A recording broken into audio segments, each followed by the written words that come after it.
The rain lashed against the jagged cliffs like 1,000 accusing fingers, turning the earth into a slick, treacherous mire.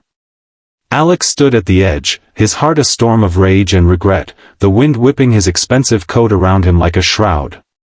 Below, the valley swallowed the fading light of dusk, a yawning void that mirrored the emptiness inside him.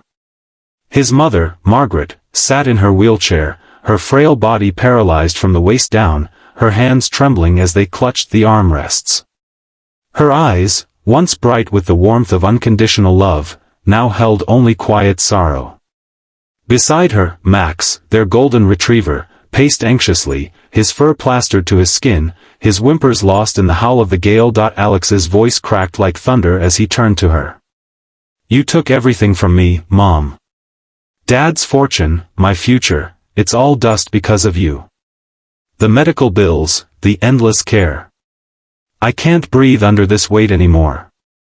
His words were poison, born from years of resentment festering in the shadow of wealth that had soured into chains.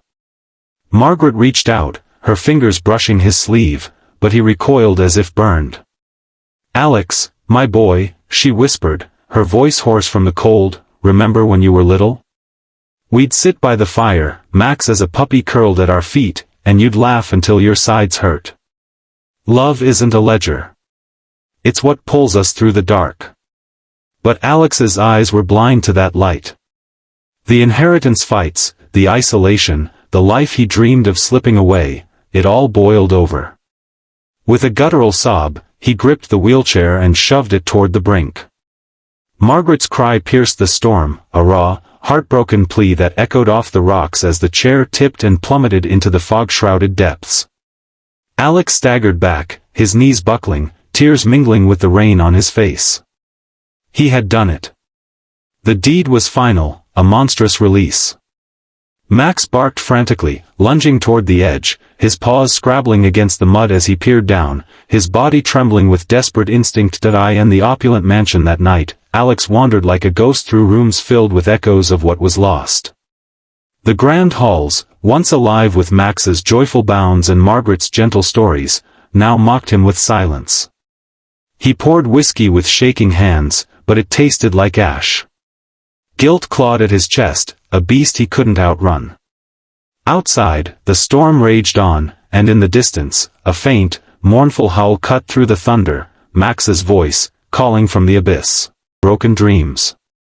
Margaret clung to a jagged outcrop, her body a map of bruises and breaks, pain radiating through every nerve.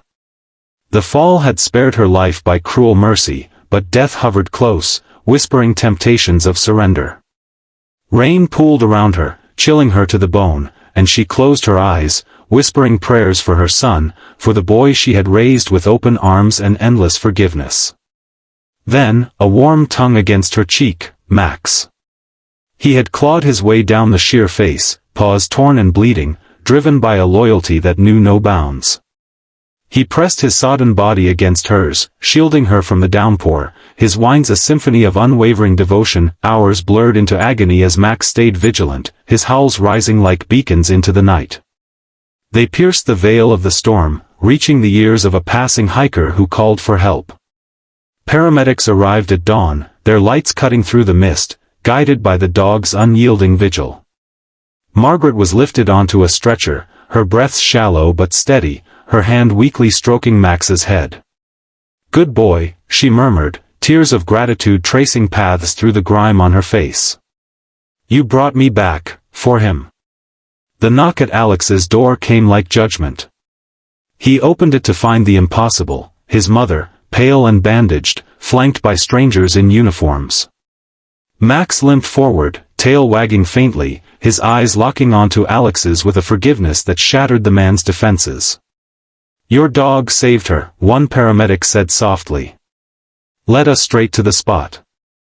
She's tough, broken ribs, a fractured leg, but she'll pull through." Alex fell to his knees, the world dissolving into sobs that racked his body.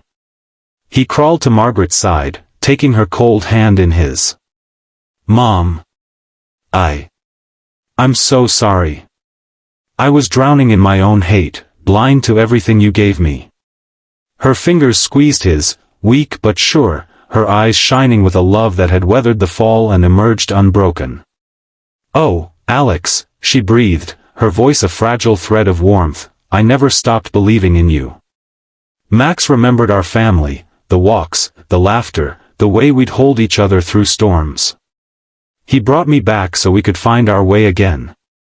Kindness isn't in what we have, but in what we choose to give, even when it hurts. As the medics wheeled her inside, Alex walked beside them, Max leaning against his leg, a living bridge between past wounds and fragile hope. The rain had stopped, and in the first light of morning, the valley below seemed less like a grave and more like a promise, a chance to rebuild, one tearful step at a time. In that moment, Alex felt the weight lift, replaced by the quiet strength of redemption. His mother's hand in his, Max's steady presence, they were the anchors that pulled him from his own cliff's edge, reminding him that love, fierce and forgiving, could heal even the deepest scars.